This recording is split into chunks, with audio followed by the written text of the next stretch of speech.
മക്കളെ, എല്ലാവരുടെയും പേടി സ്വപ്നമായിട്ടുള്ള ഒരു സബ്ജക്റ്റാണ് നമ്മുടെ മാത്തമാറ്റിക്സ് എന്ന് പറയുന്നത്.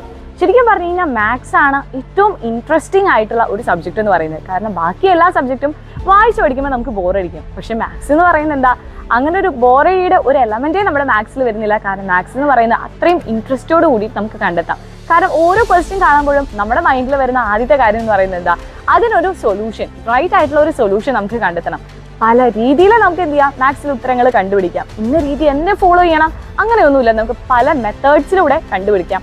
ഉത്തരം എല്ലാം ഒന്ന് തന്നെയായിരിക്കും. അപ്പോൾ ഇതാണ് നമ്മുടെ മാത്സിലെ ഏറ്റവും ഇൻട്രസ്റ്റിംഗ് ആയിട്ടുള്ള ഒരു ഫാക്ട് എന്ന് പറയുന്നത്. അപ്പോൾ ഈ മാത്സിനെ എങ്ങനെ പേടി കൂടാതെ ഈസി ആയിട്ട് പഠിച്ചെടുക്കാം, അതിനുള്ള 5 ടിപ്സ് ആണ് നമ്മൾ ഈ ഒരു വീഡിയോയിൽ ഡിസ്കസ് ചെയ്യാനായിട്ട് പോകുന്നത്. ഫസ്റ്റ് ടിപ്പ് എന്ന് പറയുന്നത് എന്താണെന്ന് അറിയൂ, നമ്മൾ ഏറ്റവും ആദ്യം ചെയ്യേണ്ടത് മാത്സിലെ എന്ത് വലിയ കാര്യം പഠിക്കുന്നതിന് മുന്നേ ആയിട്ടും ബേസിക്സ് എന്ന് പറയുന്ന കാര്യം ആദ്യം സെറ്റ് ആക്കി വെക്കണം. ഏറ്റവും ആദ്യം നമ്മൾ ചെയ്യേണ്ടത് നമ്മുടെ ബേസിക്സ് ഒക്കെ അടിപൊളിയായിട്ട് തറോ ആയിട്ട് പഠിച്ചെടുക്കാം. അപ്പോൾ ബേസിക്സ് ക്ലിയർ ആയാൽ തന്നെ പിന്നെ അതിന് മുകളിലേക്ക് എത്ര വലിയ ടോപ്പിക് ആണെങ്കിലും നമുക്കത് പഠിച്ചെടുക്കാനായിട്ട് പറ്റും. ആൻഡ് സെക്കൻഡ് വൺ ഈസ്, നമ്മൾ എന്ത് കാര്യങ്ങളും പഠിക്കുമ്പോൾ എല്ലാവരും പറയുന്ന ഒരു കാര്യം, ഈ മാത്സിൽ കുറേ ഫോർമുലാസ് ഉണ്ട്. ഈ ഫോർമുലാസ് ഒന്നും മിസ് ഓർമ്മ നിൽക്കുന്നില്ല, എല്ലാം മറന്നു പോവാണ്. എവിടെ എന്ത് ഫോർമുലയാണ് അപ്ലൈ ചെയ്യേണ്ടത് ഇതൊന്നും മനസ്സിലാവുന്നില്ല. അപ്പം അതിന് വേണ്ടിയിട്ട് ഏറ്റവും ആദ്യം മക്കളെ ചെയ്യേണ്ടത് നല്ലൊരു ഫോർമുല ഷീറ്റ് നമ്മൾ ഉണ്ടാക്കാം. അപ്പോൾ ഓരോ ചാപ്റ്റർ പഠിച്ചു കഴിയുമ്പോഴും ആ ചാപ്റ്ററിൽ എത്രത്തോളം ഫോർമുലാസ് വരുന്നുണ്ടോ ആ ഫോർമുലാസ് മാത്രമായിട്ട് നിങ്ങൾ എന്ത് ചെയ്യുക, ഒരു സെപ്പറേറ്റ് ഷീറ്റിൽ എഴുതി വയ്ക്കാം. ആൻഡ് ഈ ഫോർമുല ഷീറ്റ് നിങ്ങൾ എന്ത് ചെയ്യുക, ഡെയിലി രാവിലെയോ അല്ലെങ്കിൽ വൈകുന്നേരം കിടക്കുന്നതിന് മുന്നേ ആയിട്ട് ഒന്ന് റീകോൾ ചെയ്യാനായിട്ട് എടുക്കാം. അപ്പോൾ അന്ന് നമ്മൾ കിടക്കുന്നതിന് മുന്നേ ആയിട്ട് നമ്മൾ എന്ത് ചെയ്യുക, ആ ഫോർമുലാസ് എല്ലാം ഒന്ന് റിവൈൻഡ് ചെയ്യുകയാണെന്നുണ്ടെങ്കിൽ എപ്പോഴും നമ്മുടെ മെമ്മറിയിൽ ഈ ഫോർമുലാസ് അവിടെ ഇരുന്നോളും. പിന്നെ എക്സാം ടൈമിൽ ഈ ഫോർമുല ഷീറ്റ് ആയിരിക്കും നിങ്ങൾ ഏറ്റവും അധികം ഹെൽപ്പ് ചെയ്യാനായിട്ട് പോകുന്നത്. ആൻഡ് തേർഡ് വൺ എന്ന് പറയുന്നത് എന്താണ്, പ്രാക്ടീസ് ചെയ്യുക. ഇമ്പോർട്ടൻ്റ് ആയിട്ടുള്ള എല്ലാ കോൺസെപ്റ്റും നമ്മൾ നന്നായിട്ട് എഴുതി തന്നെ പഠിക്കാം. വായിച്ച് പഠിക്കാനുള്ള ഒരു സബ്ജക്റ്റ് അല്ല മാത്സ് എന്ന് പറയുന്നത്.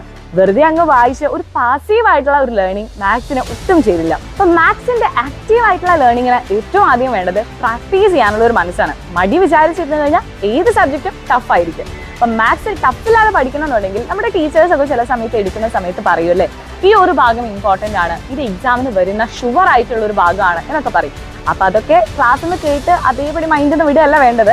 ആ കാര്യങ്ങൾക്ക് കുറച്ചുകൂടി ഫോക്കസ് ചെയ്ത് കുറച്ചുകൂടി എന്ത് കൊടുക്കുക, സ്ട്രെസ് കൊടുക്കുക. അപ്പം അത്തരത്തിലുള്ള ഇമ്പോർട്ടൻ്റ് ആയിട്ടുള്ള എല്ലാ കാര്യങ്ങളും എന്ത് ചെയ്യുക, നന്നായിട്ട് എഴുതി തന്നെ പഠിക്കാം. നന്നായിട്ട് പ്രാക്ടീസ് ചെയ്ത് കഴിഞ്ഞാൽ നമുക്ക് പെർഫെക്റ്റ് ആയിട്ട് ഏതൊരു സൊല്യൂഷനും എളുപ്പത്തിൽ എഴുതാനായിട്ട് പറ്റും. അതുപോലെ തന്നെ നമ്മൾ പഠിക്കാൻ ഉപയോഗിക്കുന്ന ടെക്നിക്കും വളരെയധികം ഇമ്പോർട്ടൻ്റ് ആണ്. അപ്പം മാത്സ് ഒക്കെ പഠിക്കുമ്പോൾ ആ ബോറടി, ഇൻ കേസ് ആ ബോറടി വരികയാണെങ്കിൽ അത് ഒഴിവാക്കാനായിട്ടുള്ള ഏറ്റവും നല്ല ടെക്നിക്ക് എന്ന് പറയുന്നത് നമ്മളെ പഠിപ്പിക്കുന്നത് പോലെ പഠിപ്പിക്കുക. ഓക്കെ, നമ്മൾ പഠിക്കുമ്പോൾ എപ്പോഴും നമ്മൾ ഒരാളെ പഠിപ്പിക്കുന്നത് പോലെ, നമ്മൾ സ്വയം നമ്മളെ പഠിപ്പിക്കുന്നത് പോലെ എന്ത് ചെയ്യാം, ഒന്ന് പഠിക്കാം. അപ്പോൾ ആ ഒരു സ്റ്റൈൽ ഒന്ന് പരീക്ഷ നോക്കാം. അതായത് ഇപ്പോൾ ടീച്ചിങ് എന്ന് പറയുന്ന ആ ഒരു ഫീൽഡ് അത്രയും നിങ്ങൾക്ക് പാഷനേറ്റ് ആവുന്നുണ്ടെങ്കിൽ, അല്ലെങ്കിൽ ആ ഫീൽഡിലുള്ളവർക്ക് മാത്രമല്ല അല്ലാത്തവർക്കും എന്ത് ചെയ്യാം, ഈ ഒരു ടെക്നിക്ക് എന്ത് ചെയ്യാം, പരീക്ഷിക്കാവുന്നതാണ്. ഏറ്റവും എഫക്റ്റീവ് ആയിട്ടുള്ള ഒരു ടെക്നിക്കാണ്. കാരണം നമ്മളൊരാൾക്ക് പറഞ്ഞു കൊടുക്കുമ്പോൾ നമ്മൾ എത്രത്തോളം കൺവിൻസ് ചെയ്യാൻ പറ്റുമോ ഒരു കാര്യം, അത്രത്തോളം നമ്മൾ എന്ത് ചെയ്യും, അതിനുള്ള കാര്യങ്ങളെല്ലാം ചേർത്തിട്ടായിരിക്കും പറഞ്ഞു കൊടുക്കുക. അപ്പം നമ്മൾ എന്ത് ചെയ്യാണ്, നമ്മളെ തന്നെ പഠിപ്പിക്കുകയാണ്. അപ്പോൾ കുറച്ചുകൂടി കാര്യങ്ങൾ നമുക്ക് എന്താവും, ക്ലിയർ ആയിട്ട് മനസ്സിലാക്കാനായിട്ട് സാധിക്കും. അതുപോലെ തന്നെ ഏറ്റവും ഇമ്പോർട്ടൻ്റ് ആയിട്ടുള്ള ഒരു കാര്യമാണ്, ഇൻ കേസ് നമ്മൾ പഠിച്ചുകൊണ്ടിരിക്കുമ്പോൾ ഒരു ഹെൽപ്പ് വേണമെങ്കിൽ നിങ്ങൾ നിങ്ങളുടെ ടീച്ചേഴ്സിൻ്റെ അടുത്ത് ഹെൽപ്പൊക്കെ ചോദിക്കാം. നിങ്ങളുടെ ഫ്രണ്ട്സിൻ്റെ അടുത്ത് നിങ്ങൾക്ക് എന്ത് ചെയ്യാം, ഡൗട്ട്സ് ക്ലിയർ ചെയ്യാം. അതുപോലെ തന്നെ ഏറ്റവും എഫക്റ്റീവ് ആയിട്ടുള്ള ഒരു സപ്പോർട്ടിന് വേണ്ടി മക്കളെ നിങ്ങൾക്ക് എപ്പോൾ വേണമെങ്കിലും കടന്നു വരാവുന്ന ഒരു സ്ഥലമാണ് നമ്മുടെ എക്സാം വിന്നറിൻ്റെ യൂട്യൂബ് പ്ലാറ്റ്ഫോം എന്ന് പറയുന്നത് അല്ലേ. നമ്മുടെ എക്സാം വിന്നറിൻ്റെ ക്ലാസ്സസിലൂടെ നിങ്ങൾക്ക് ഫ്രീ ആയിട്ട് നിങ്ങൾക്ക് ആവശ്യമുള്ള എല്ലാ കാര്യങ്ങളും കിട്ടുന്നുണ്ട്.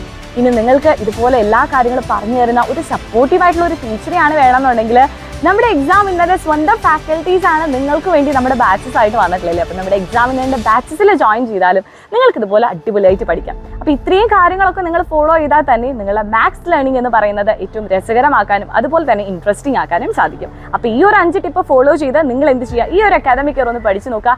നമ്മുടെ എക്സാം വിന്നർ ഫാമിലിയോടൊപ്പം മാത്സ് ലേണിംഗും ഇനി സിമ്പിൾ ആക്കാം.